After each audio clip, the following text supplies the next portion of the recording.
Thanks for joining us. I'm Ashley Bowles. Time now 7:30. I'm Pete DeLuca. Welcome to your Easter weekend. The sun is shining.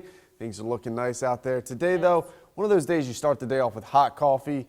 Maybe this afternoon grab an iced coffee. I knew where you were going with that one. You might have to strip some layers off too, but Christian has a better breakdown for us. So let's head over to the Weather Center. Yeah, we are seeing some pretty cold conditions. Continuing our coverage now of a shooting that happened at Valley View Mall just after 6:30 Saturday evening.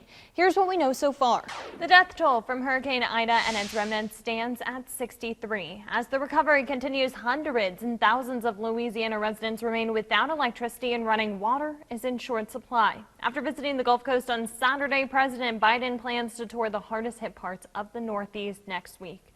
CBS's Elise Preston reports from Manville, New Jersey. Anyway, good to have you, Ashley. Yeah, good to be here. Thank you. And we're talking about vaccines to start off. For the first time, anyone over the age of 16 is able to get a COVID-19 vaccine in the Roanoke Valley. Well, they're calling him the TikTok Bachelor. Matt Wernig is a 23-year-old from North Dakota, and he decided he'll go on 50 dates in all 50 states, and he chose one of our hometowns for his 24th date. He stopped in Blacksburg and took Virginia Tech sophomore Olivia on a date. This wasn't their first date. He already went on a virtual date with her and 49 other ladies from all 50 states. Since then, he's gotten millions of views on TikTok. Wernig says since he got a big following from the virtual dates, he wanted to take it on the road and meet his dates in person. He says this is a way to meet new people, connect, and showcase their hometowns. His next stop is Baltimore.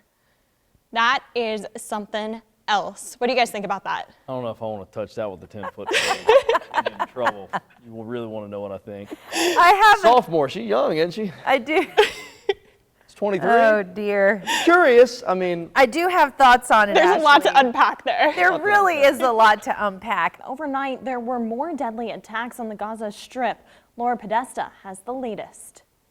A second act of hate this year has happened just off Virginia Tech's campus, targeting the Jewish community. Over the weekend, both in Israeli and the city of Roanoke will soon have a tax on plastic bags. City Council unanimously passed the 5-cent tax last night, but with snow, we have a lot of cancellations like church services, so be sure to check the bottom of your screen throughout the newscast this morning. And our website as well. Let's check in now with meteorologist Christian Johansson. Katie, it's good to see the shot of 81 that we just saw from you a few seconds ago, because like even Pete and I were saying in the studio, the last shot we saw, the road was completely covered, so definitely a little bit of a scarier sight, but good to see it's getting cleared. So for all those riders. Yeah, but hopefully they'll be able to enjoy it. I mean, I'm sure riding bikes and competing in that kind of race is a little bit easier when it's cooler out, but hey, we got to enjoy the last summer days. Yeah, and it's something that all those racers have really been looking forward to. Yesterday's gathering had a unique focus. WDBJ7's Michael Lachnowitz has more.